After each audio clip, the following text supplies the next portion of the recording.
দীর্ঘ সময় যানজটের মুখোমুখি হয়েছেন, যেহেতু আমাদের রাস্তা অবরোধ করতে হয়েছে, আমাদের কিছু করণীয় ছিল না, দাবি আদায়ের জন্য আমাদের এইগুলো করতে হয়েছে, এটি আমাদেরকে আশাবাদী করে তুলছে। প্রিয় উপস্থিতি, গতকালের সেই ধারাবাহিক মিটিংয়ের অংশ হিসাবে আজও তারা যেহেতু দীর্ঘ সময় এই মেইন গেট হয়ে একটি গাড়ি প্রবেশ করতে পারেনি। একজন কর্মকর্তা কিংবা এই অফিসে এসেছে কেউ এই পুরো চত্বর জুড়ে কেউ প্রবেশ করতে পারেনি।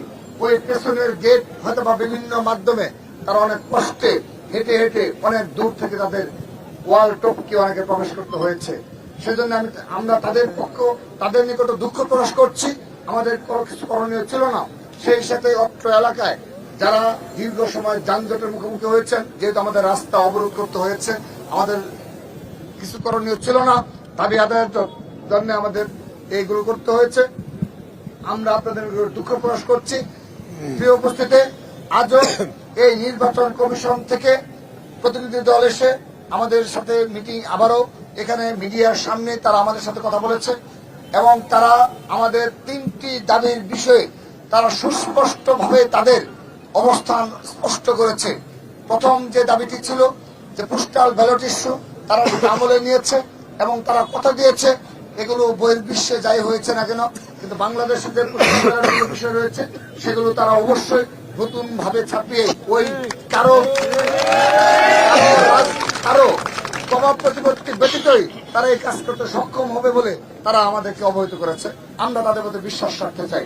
দ্বিতীয়ত 2 নম্বর যে আমাদের দাবি ছিল যে এখানে যারা বারবার এসে প্রভাব প্রতিপত্তিমূলক আচরণ করছে, প্রভাব বিস্তার করছে এবং সেই আপনাদের সিদ্ধান্তে প্রভাব বিস্তার করছে, এগুলো আমরা মেনে নিব না।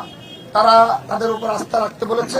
তারা বলেছে ছাত্র দল শুধুমাত্র গতকাল এই প্রথম এই নির্বাচন কমিশনে এসেছে, কিন্তু অপর ছাত্র সংগঠন বারবার অবাধে এখানে প্রবেশ করেছে। কি উদ্দেশ্যে সেগুলো মিডিয়াতে আসেনি, সেগুলো আমরা জানতে পারিনি, আমরা জানতে চাইও না। কিন্তু তাদেরকে স্পষ্টভাবে তা বলেছি।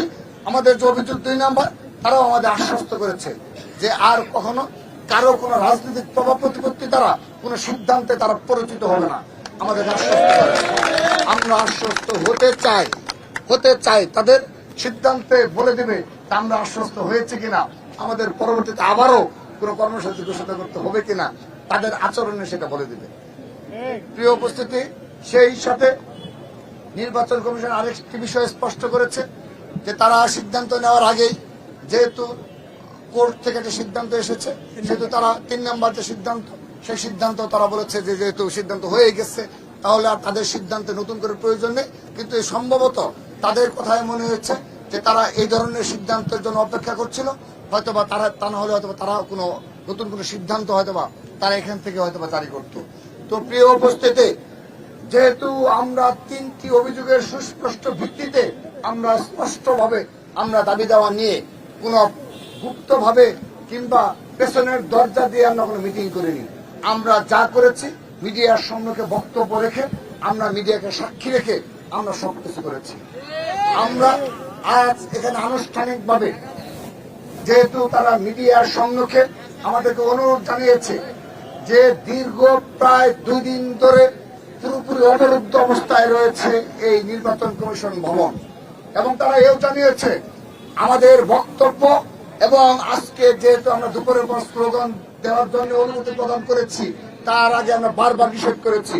তো তারা এটিও বলেছে আমাদের স্লোগানের প্রকম্পিত ছিল এই নির্বাচন কমিশন ভবন, এবং ভিতর থেকে তারা আমাদের বক্তব্য শুনেছে এবং তারা আমাদের নেতাকর্মীদের যে প্রত্যাশা কি দাবি, পক্ষে পোস্টাল ব্যালটের বিপক্ষে যে তাদের যে একটা বিষয় ছিল, সে বিষয়ে তাদের স্লোগানগুলো তারা শুনেছে। এ বিষয়ে আমাদের তারা আমাদেরকে অবহিত করেছে এবং মিডিয়ার সম্মুখে আমাদেরকে অনুরোধ জানিয়েছে যে ছাত্র দল যেন আমরা আজকের মতো কর্মসূচি এখানে স্থগিত করি।